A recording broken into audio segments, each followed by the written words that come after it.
Bonjour tout le monde.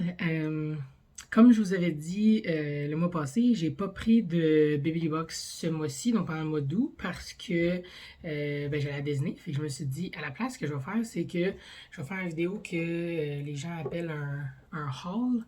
Juste vous montrer tout ce que j'ai acheté à Disney, puis ben c'est ça. C'est pas mal plus de stock qu'il y a dans une Baby Box. Ouais, ça a été un petit peu intense mon affaire.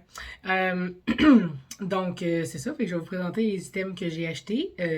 Puis s'il y a une histoire derrière ça ou quelque chose, je vais aussi vous la raconter en même temps s'il y a quoi. Fait que ça se peut que les deux soient un peu plus longues d'habitude parce qu'il y a plus de stock puis il y a plus de contenu. On va voir. Il y a aussi un élément que j'ai pas avec moi parce que je l'ai amené à Blainville puis je l'ai laissé là par erreur. C'était. En tout cas, j'aurais pas dû faire ça, mais bon, qu'est-ce que les choses arrivent. Donc, je vais même essayer de faire un petit peu de montage vidéo pour mettre une image de ce que c'est dans la vidéo. Et ça, ben, c'est la première fois que je fais ça, fait qu'on va voir si ça marche. Si ça marche pas, ben, je mettrai les photos dans la description ou le lien pour qu'on puisse aller voir la chose en ligne ou quelque chose comme ça dans la description. Anyways, we'll find a way. Anyway, d'abord, première chose, on va y aller avec les thématiques toutous parce que pour ceux qui me connaissent, ils savent que j'ai une collection de toutous de Disney. J'en ai une coupe juste ici sur le côté, en haut là. Euh, donc, euh, donc ça, je fais une collection de toutous. Puis, à chaque fois que je fais un voyage à Disney, je ramène un toutou de Disney qui me fait penser à mon voyage ou que j'avais vraiment le goût d'avoir dans ma collection. Puis, voilà. Puis en fait, à chaque journée que j'allais à Disney, j'avais amené mes sacs Lunch Fly, puis dépendamment du parc, j'avais un sac différent. Fait que pour Animal Kingdom, j'avais mon sac de Tok Tok que j'ai reçu dans une Baby Box que vous pouvez voir dans les vidéos précédentes si jamais vous voulez revoir de quoi je parle. Puis il y avait une nouvelle affaire qui est sortie pas longtemps à Disney, qui est des shoulder toutous, donc des toutous que tu mets sur ton épaule euh, pendant que tu te promènes dans le parc. Puis il y en avait un de Tuk Tuk, donc je me suis dit que ce serait thématique de l'avoir, donc je l'ai acheté.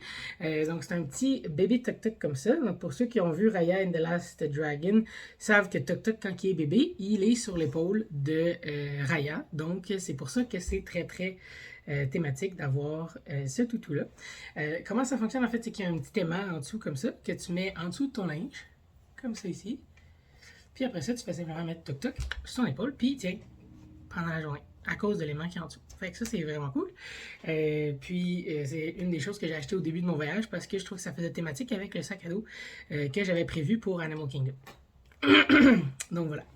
Maintenant, ensuite, pendant qu'on était à Epcot, c'était le Food and Wine Festival. Donc, pour ceux qui sont déjà allés à Disney, ils savent que c'est, dans le fond, dans ce mois-ci que le Food and Wine Festival commence.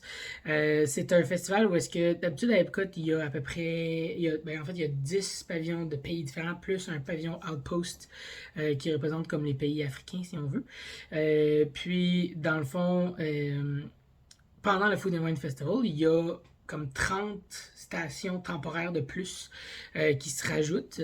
Les pays du monde ont leur station dans ces 30-là, donc c'est pas tout à fait 30 pays qui se rajoutent aux 10 existants. Puis, c'est pas tout à fait... en plus de ça, il y a certains comme kiosques de nourriture que c'est pas des pays, c'est comme une thématique. Là. Genre, il y en avait un sur les nouilles, il y en avait un sur les ailes de poulet, il y en avait un sur le mac and cheese, il y en avait un sur le barbecue. Fait que tu sais, c'est pas vraiment une thématique de pays, mais il y avait quand même cette petite affaire-là. Puis la mascotte du Food and Wine Festival maintenant, c'est Ratatouille. Donc en fait, c'est Rémi de Ratatouille. Rémi et Émile, son frère, qui sont les deux un peu partout dans les pavillons autour du monde pour la thématique du Food and Wine Festival. Il y a même une chasse au Rémi là, que tu peux faire dans le fond dans chaque pavillon.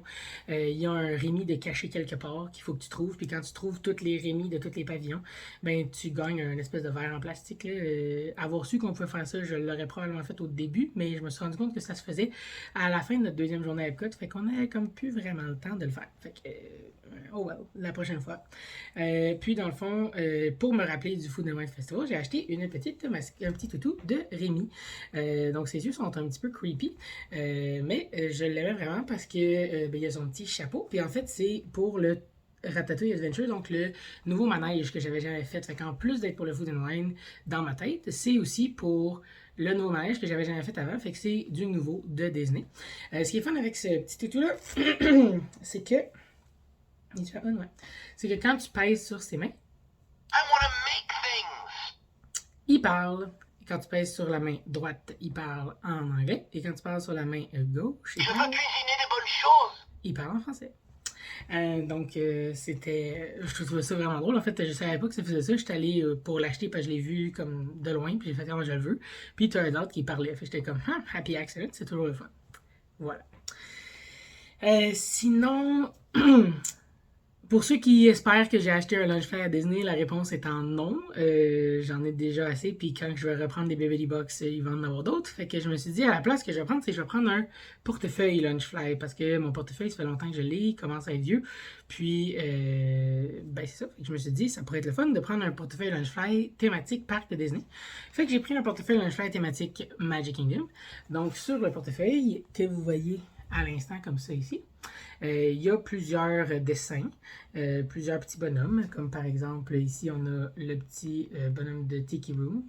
Ici on a la pirate rouge, la nouvelle qui a été changée. Là. Avant c'était une fille qui était vendue en esclavage slash prostitution. Là. C'était pas super nice, mais ils l'ont comme refait pour être une badass pirate fille avec les cheveux rouges qui, en tout cas, qui envoie chier quelqu'un qui dit un commentaire désobligeant, donc c'est quand même cool. Un petit auto, ça c'est plus Disneyland de Californie si je me trompe pas. Mais peut-être que c'est Main Street, je sais pas. Je suis pas certain de celui-là. Les ballons. Ici, on a un petit bout de la Sword in the Stone qu'il y a dans la courtyard à Fantasyland. Un buggy de Space Mountain, Mickey évidemment. Un petit dude habillé en habit Main Street. Ici, on a un petit bateau de Jungle Cruise, mais on le voit comme pas au complet. En tout cas, c'est les coupures pour le portefeuille étaient problématiques à ce niveau-là. Hein. Tu vois pas tous les trucs. Ça, c'est le petit pirate dans Pirates des Caraïbes qui dort avec les cochons. Ici, on a le Hitchhiking Ghost. Il est censé avoir le troisième ici, mais il est coupé. Le buggy de Peter Pan's Flight et le château. Maintenant, il y avait une chose que j'avais trouvé vraiment importante quand j'ai choisi mon design, c'était de ne pas avoir l'ours de Country Bear Jamboree. Parce que moi, les ours de Country Bear Jamboree, ils me freak out que ça n'a pas de bon sens. Je les trouve vraiment, vraiment, vraiment creepy. Si je trouve comment faire de l'editing vidéo, je mettrai une image à ce moment-ci des bears de Country Bear Jamboree pour ceux qui les connaissent pas, à quel point ils sont vraiment, vraiment creepy.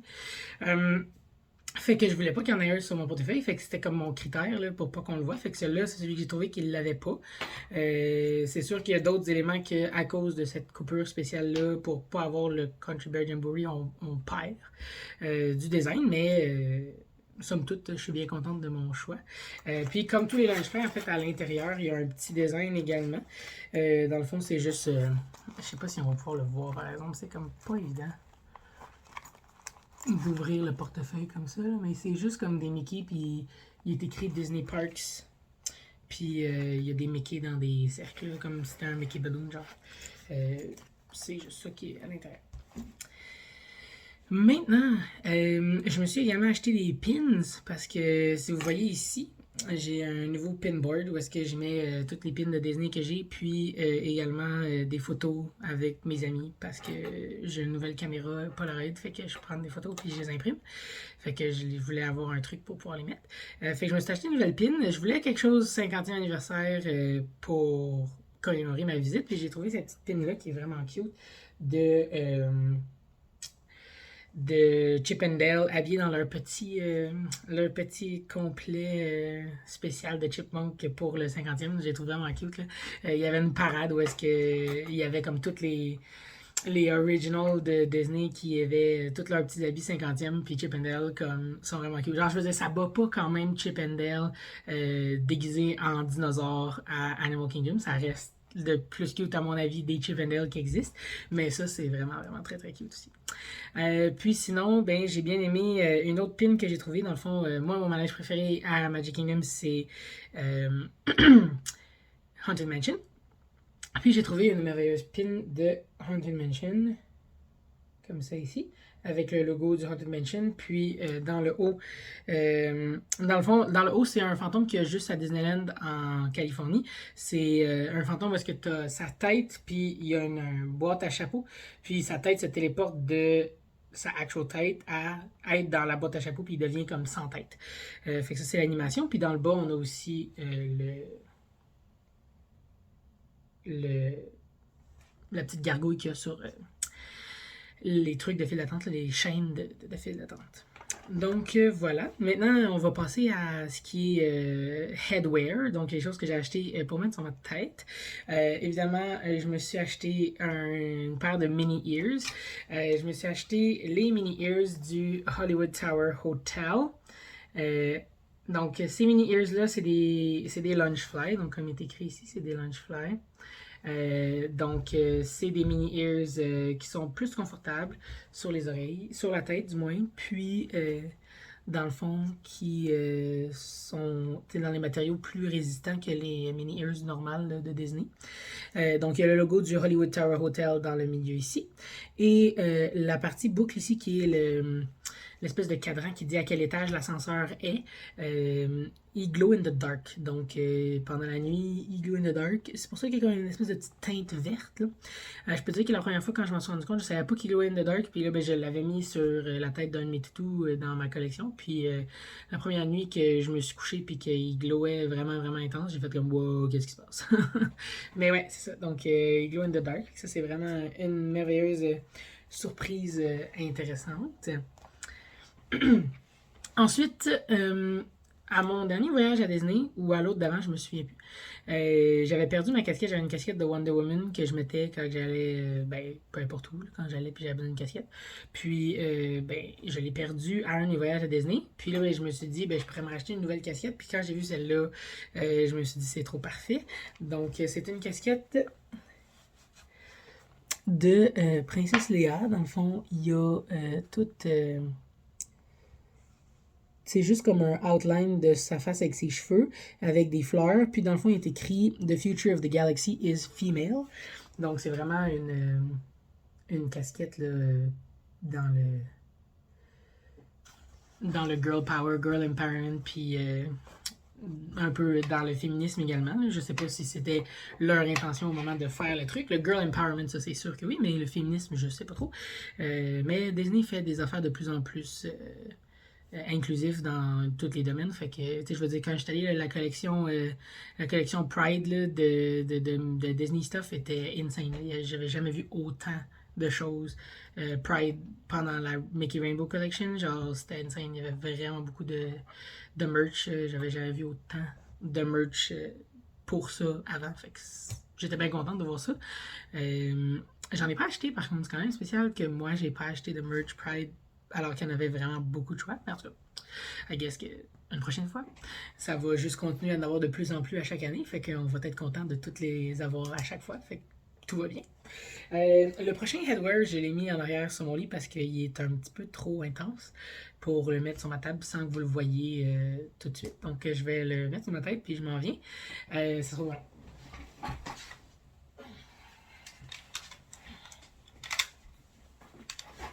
Alors, il s'agit de un Loki Helmet. Donc, ça, c'est quand même spécial parce qu'on l'a ramassé. On est allé faire le nouveau manège de Guardians of the Galaxy à Epcot. Puis, en passant, c'est mon nouveau manège préféré de Walt Disney World complet. C'est insane. C'est comme Space Mountain, mais c'est stéroïde. Là, pour ceux qui ont déjà fait Space Mountain, c'est incroyable, c'est immersif, c'est thématique, les sensations que ça te fait ressentir sont exceptionnelles, tout est malade, c'est fou raide. Puis en sortant dans le fond du manège, il y a un magasin. Puis dans le magasin, il y avait ces merveilleuses Loki Ears, Loki Helmet, excuse. Fait que là, quand on l'a vu, dans le fond, j'étais avec des amis de l'université, là, Caroline, Isabelle, puis Alexandre. Puis on était tous comme, ok, on les achète, puis on se fait. Dans le fond, on s'est dit, à Halloween, on va tous se faire un cosplay différent de différents Loki variants. Fait que à suivre pour voir l'évolution de ça. Puis je ferai peut-être une vidéo où est-ce qu'on est tous là dans nos différents variants, puis qu'on parle de notre idée, puis notre inspiration peut-être. On va voir, à suivre. Je peux pas faire de promesses parce que ça n'inclut pas juste moi, mais on verra bien. Puis, ce qui est fun avec les trucs, c'est que les cornes, ils s'enlèvent pour pouvoir être transportés, puis tout. Donc, ça fait en sorte que c'est plus facile à transporter parce que ben, ça est quand même très encombrant. Là. Les cornes, ils sont vraiment, vraiment très, très grandes. Puis, c'est quand même lourd sur la tête, honnêtement. Là, on l'a porté toute la journée quand on l'a acheté parce qu'on a fait le manège comme à 10h30 le matin. Puis, on a acheté les trucs tout de suite. Fait qu'on les a portés toute la journée. Puis, c'était vraiment intense, c'était vraiment lourd. Mais c'était vraiment drôle parce que tout le monde nous appelait Loki toute la journée. Fait que ça, pour ça, c'était merveilleux. Puis là, ben après ça, quand on a vu d'autres personnes qui les avaient, on les appelait de même aussi, mais les autres, ils étaient pas tout autant habitués de se faire appeler Loki que nous. Fait qu'ils étaient comme, what the fuck, qu'est-ce qui se passe? Mais bon, c'est pas grave. C'était quand même très, très comique. Donc, voilà. Maintenant, il n'y a pas vraiment de thématique pour celui-là parce que j'ai juste voulu l'acheter parce que ça me tentait. C'est pour ceux qui suivent beaucoup de trucs de Disney ou trucs de même, vous l'avez probablement déjà vu, là. C'est le soap dispenser qui fait une shape de Mickey quand tu prends du soap dessus tes mains. Mais c'est celui du 50e, donc dessus il y a tous les personnages Mickey Original de Original Disney. Puis, il y a certains bonus, donc comme par exemple, il y a Figment ici, Zazu, Tinkerbell, Dumbo. Il y a le Orange Bird de Dole Whip et compagnie. Puis, le petit oiseau ici, j'imagine que c'est dans les nouveaux dessins animés de Mickey Mouse sur le Disney Channel, mais il est présent dans le nouveau manège Mickey and Minnie's Runaway Railway. Où est-ce que, dans le fond, le style du manège, c'est selon le nouveau style d'animation. Moi, je l'aime pas, je les trouve bizarres, là. Mais j'imagine que ça doit être dans la série de base ou c'est juste pour le manège, mais peu importe. Il est présent sur le petit truc de savon. On va maintenant passer à la catégorie trucs qui se portent, donc du linge. J'ai acheté 2 chandails à manches courtes et un chandail à manches longues, donc les voici. Premier chandail à manches courtes, j'ai dit que j'ai pas pris de trucs Pride parce que c'est pas techniquement de la collection Pride, mais ça reste Rainbow, fait que tu le prends comme tu veux. C'est un merveilleux petit chandail de Walt Disney World, de Rainbow avec le logo de Walt Disney World dans le B. C'est ça. Je l'ai pris parce que j'ai pas de chandail Walt Disney World dans la vie. Tu sais, comme toutes les personnes qui viennent de vacances quand ils connaissent pas Disney, c'est ça qu'ils achètent d'habitude, mais moi, j'en ai jamais eu, puis c'est ça. Fait que je me suis dit, ben, t'as besoin d'en avoir un maintenant. Ensuite, pour ceux qui ne savent pas, aussi quand on est allé à pendant notre voyage, c'était le Mickey's Not So Scary Halloween Party qui commençait. Donc, on avait pris des billets pour ça, puis on était allés tous déguisés en personnages. Puis, moi, je me suis déguisé en Nick Wilde. En fait, la dernière fois que j'étais allé au Mickey's Not So Scary Halloween Party, j'étais aussi en Nick Wilde. J'aime bien ça, je sais pas pourquoi, mais en tout cas, je l'aime, Nick. Il est nice. Il est sassy, I just love him. Puis ben, je me suis dit, je vais me déguiser à lui encore une fois parce que j'ai mon costume déjà. Parce que quand ça a été annoncé que le Halloween Party était là, puis qu'on pouvait acheter les billets, c'était comme 3 semaines avant qu'on parte, là, fait que j'avais comme pas le temps. Puis en plus, c'était la fin de session, puis tout, j'avais pas le temps de faire un costume de toute façon. Fait que je me suis dit, ben, on va reprendre le même que j'avais pris la dernière fois, puis c'est ça. Puis, ben, en magasinant pour du merch, ben, j'ai trouvé un merveilleux chandail de Nick. Puis, il y en a pas beaucoup des chandails que c'est juste Nick. Il y avait des chandails de Zootopia et des affaires, et juste Nick. Ça n'existait pas tant que ça. Puis, quand je l'ai vu, j'ai fait un signe, je dois le prendre. Donc, voici le chandail de Nick. Dans le fond, on a Nick qui est de façon très très casually à côté sur le texte. Puis le texte qui dit It's called a hustle, sweetheart. Donc voilà. Quand j'ai vu ça, j'étais comme j'en ai besoin. C'est important. Donc, ben je l'ai acheté. Et finalement, mon chandail à manches longues, je l'ai pris parce que dans la vie, j'aime vraiment, vraiment beaucoup Mushu. Et il y a très, très rarement de la marchandise de Mushu à Disney. Fous-moi pourquoi. Quand tu veux un toutou de Mushu, ils en font une fois toutes les 100 ans, genre. C'est vraiment pas fréquent d'avoir de la merch Mushu. La merch Moulin, oui, mais de la merch Mushu spécifiquement, c'est assez rare. Fait que là, quand j'ai vu le chandail, j'ai fait comme j'en ai besoin dans ma vie. Donc, c'est un chandail. Non, excuse, ça c'est le haut. C'est un chandail qui a deux côtés. Donc, ça dit, dans le fond, quand Mushu se présente la première fois, Who am I? Who am I? Puis, comment il se présente? The Indestructible Mushu. Indestructible Mushu. Puis ça, c'est écrit sur le devant et le derrière du chandail. Avec Mushu being super friendly puis joyeux sur le premier et avec un air bête intense sur le deuxième. Si tu veux mon avis, ça aurait dû être l'inverse, mais bon, c'est pas grave. On prend toute la marchandise Mushu qui passe dans mon livre à moi. En parlant de livres, donc, à notre dernière journée, on est allé souper au Hana, le resto hawaïen, au Polynesian Village Resort. C'est un super bon resto que j'adore beaucoup, mais qui est super dur d'avoir une réservation parce que, comme tout le monde regarde dessus, c'est comme super populaire. Puis là, ben, j'ai réussi à avoir une réservation, fait que j'étais comme, let's go, on va y aller. Fait que c'était super le fun, mais avant d'aller au resto, on est arrivé là d'avance, puis on est allé magasiner dans le magasin du Polynesian Resort parce qu'il y a de la marchandise qu'il y a juste dans les resort shops à Disney, c'est comme ça. C'est pour ça que de faire du resort hopping, c'est-à-dire aller visiter les resorts, c'est quelque chose qui est populaire parce que ben il y a des choses que tu peux juste avoir là. Puis j'ai trouvé un livre sur les recettes de Walt Disney World. Fait que dedans, il va y avoir des recettes du passé, des recettes qui sont encore présentes en ce moment, des recettes qui sont plus dans les menus de Disney. Il y a des recettes de plusieurs restaurants, il y a des recettes de Tiffins, il y a des recettes de seafood, il y a des recettes, il y a même des recettes du Woody's Lunchbox dans la nouvelle section de Toy Story. Il y a des desserts, il y a des drinks, il y a vraiment de tout dedans, avec des sections avec des informations sur les restos, l'histoire de Disney. Comme là, il y a comme toute une section qui explique le nouveau restaurant à Epcot qui s'appelle Space 220. Donc il y a vraiment, vraiment beaucoup d'infos qui sont cool dans le livre. Puis il y a beaucoup, beaucoup, beaucoup de recettes, puis de drinks, puis de trucs qui ont l'air vraiment bons. Fait que j'ai bien hâte d'essayer ça. Ça va être nice à faire et à manger. C'est comme un inside dans notre appartement parce que, dans le fond, un de nos colocs qui s'appelle Étienne, il y a un livre de recettes de Avatar de Last Airbender. Puis là, je me suis dit, ben là, quand j'ai vu le livre de recettes de Walt Disney World, j'ai fait, oh my god, il faut que je rajoute ça dans notre collection de livres de recettes pour qu'on puisse faire des recettes thématiques. Ça va être le fun. Surtout que Étienne aime beaucoup, beaucoup Disney également, qui écoute mon vidéo. Allô Étienne!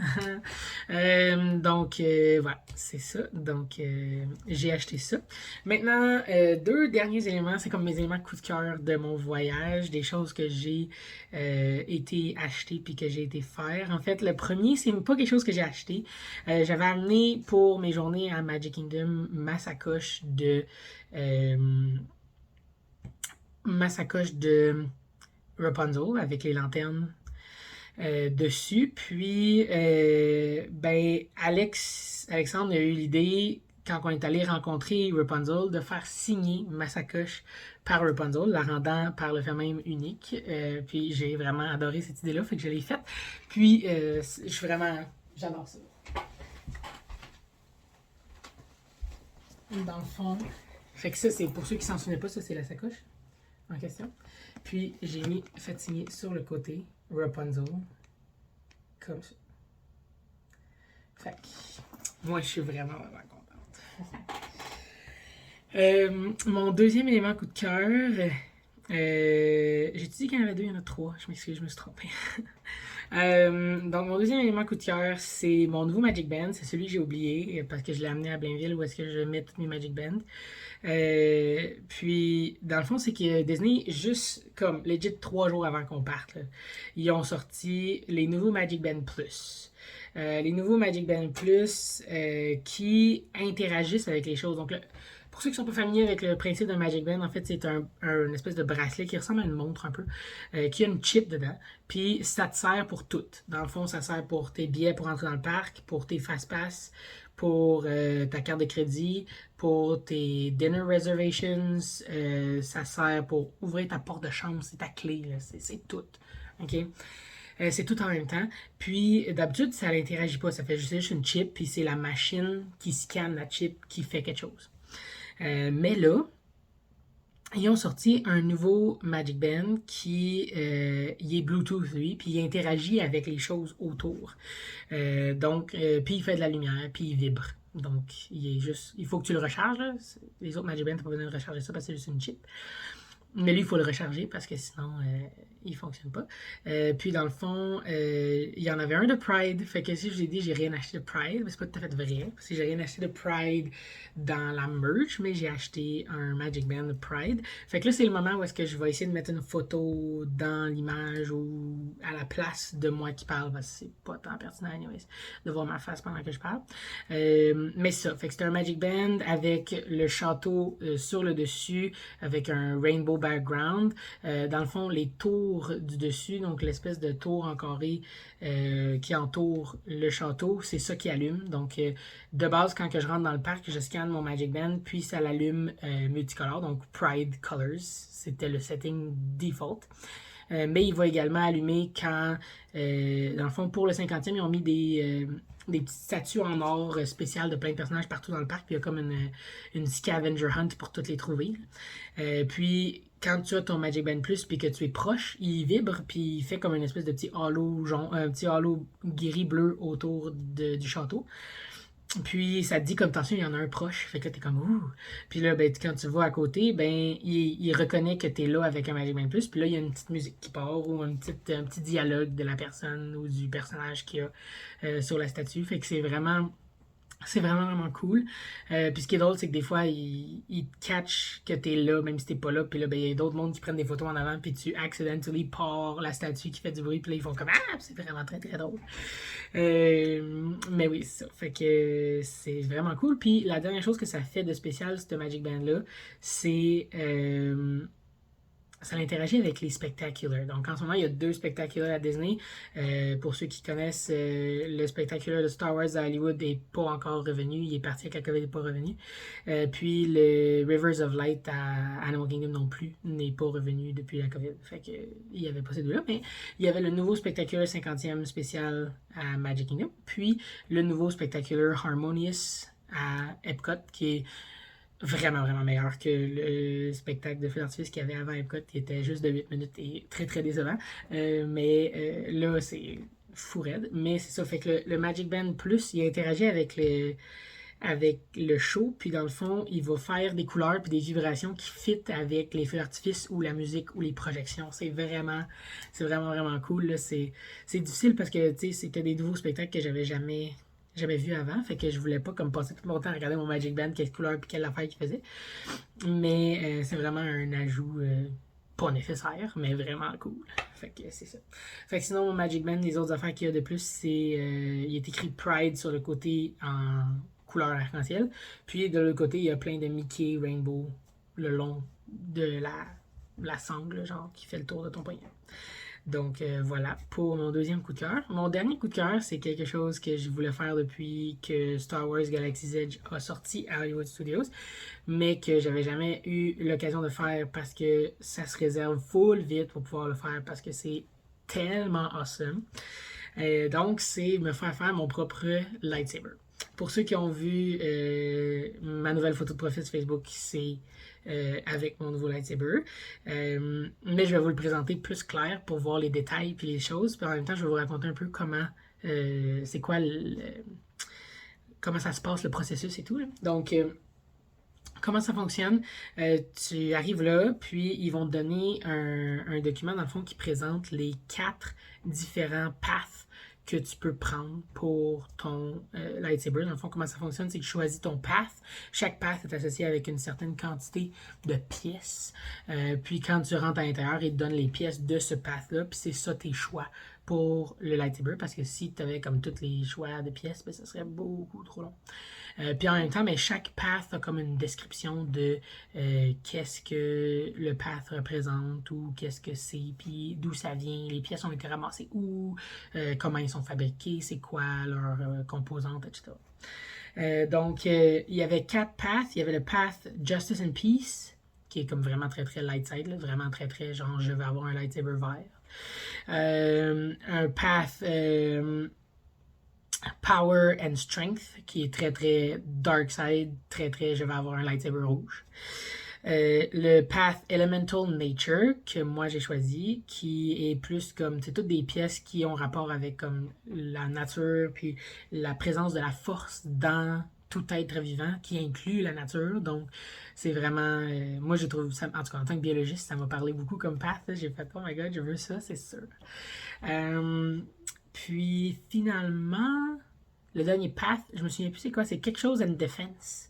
Puis c'est vraiment la protection puis la défense. Fait que ça, c'est un peu spécial parce que selon la description des lightsabers, ça serait plus un lightsaber jaune. Mais il n'y avait pas le choix de jaune comme lightsaber. Fait. En tout cas. C'est ça qui est ça. Donc voilà, fait que moi j'ai pris Elemental Nature, puis quand tu choisis un de tes paths, il te donne une pin qui est comme le logo du path. Puis en fait, pourquoi est-ce que c'est comme ça que ça fonctionne? C'est que ça, dans le fond, la thématique de Galaxy's Edge, de Batuu, c'est que ça se passe pendant le First Order, donc pendant les épisodes 4, 5, 7, 8, 9, excuse-moi. Les épisodes 7, 8, 9 de Star Wars, les plus récents. Donc, c'est après que Luke Skywalker ait réessayé de repartir des Jedi, puis ça l'a comme foiré un petit peu. Donc, c'est pas des Jedi qui te montrent comment faire ton lightsaber, c'est des collectionneurs. C'est comme des archéologistes qui parcourent la galaxie pour trouver des reliques, des vieux lightsabers, des vieilles pièces, des vieilles affaires, puis qui ramènent tout ça dans leur espèce de outpost de collectionneurs, puis toi tu vas là, puis tu fabriques ton lightsaber à partir des pièces qui ont scavenged across the galaxy. Fait que c'est ça. Fait que ça, c'est la thématique de la patente. Fait que qu'ils donnent une pin du path, dans le fond, que leur relique est associée. Dans le fond, les parties de lightsaber que tu peux choisir, c'est comme des reliques qu'ils ont trouvées là, ici et là, dans la galaxie. Donc, la pin en question de mon path, ça ici, c'est une pin. Dans le fond, tu vois comme un lightsaber dans le milieu. Puis il y a comme, je sais pas si c'est du feu, de la magie, de je sais pas quoi qui est autour. En tout cas, ça a rapport avec les éléments, là, parce que c'est le thème de ce path-là. Puis dans le fond, ce path-là, c'est toutes des affaires, comme j'ai dit, qui sont en rapport avec la nature, fait que du bois, du cuir, des morceaux animaux, etc. Dans le fond, je vais vous montrer mon lightsaber comme de loin au complet, puis après ça, je vais enlever, parce que tu peux enlever la lame pour avoir juste le lightsaber, puis le transporter comme à ta ceinture avec une espèce de petite attache que tu mets après ta ceinture qui te permet de le transporter. Que sold separately, par exemple. Il faut que tu l'achètes à part, mais ça coûte genre 15$.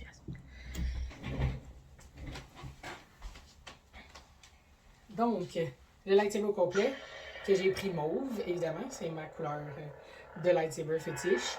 Le lightsaber fait du bruit quand il bouge, mais il fait pas du bruit on contact. Dans l'objectif qu'on l'utilise pas pour se battre parce qu'il est pas fait pour ça. Fait que c'est ça.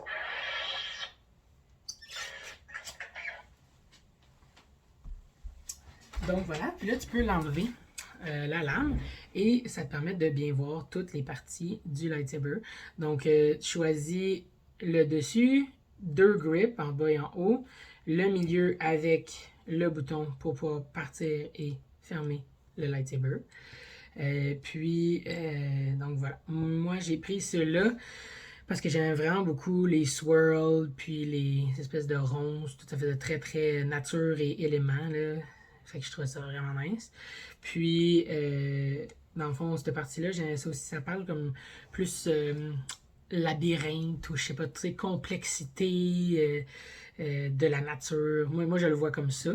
Et le bout, c'est une dent. Ce qu'il disait, c'est que c'était une dent de genre baleine galactique. Là. Il y a des espèces de baleines qui vivent dans l'espace, dans Star Wars, qui vont manger le fuel qui permet de voyager à la vitesse de la lumière, puis eux-mêmes sont donc capables de voyager à la vitesse de la lumière. C'est un petit peu fucké, là. C'est comme des grosses baleines que c'est basically des gros vaisseaux spatials, là. C'est bien spécial. Fait que c'est comme une dent de tout ça qui a été adaptée pour faire la fermeture. Puis c'est ça ici, cette espèce de petit truc rond là, qui te permet de le clipper dans le petit support à ceinture pour pouvoir te promener avec quand il est sans la lame au bout. Maintenant, à l'intérieur, ce qui est vraiment cool, c'est qu'à l'intérieur, il y a un crystal.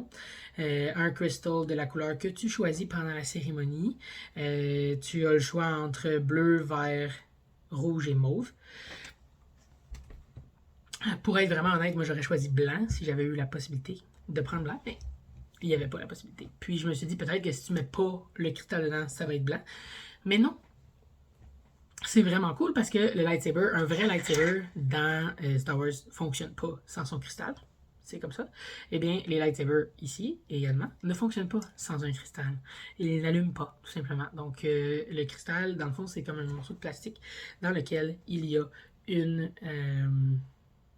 comme une chip ou quelque chose qui est reconnue par la machine qui est à l'intérieur de ça, qui sait ça veut dire quelle couleur, puis qui fait la bonne couleur par rapport à ça. C'est mon hypothèse. Je ne sais pas si c'est exactement comme ça que ça fonctionne, mais quand je regarde le cristal, il semble y avoir quelque chose dedans.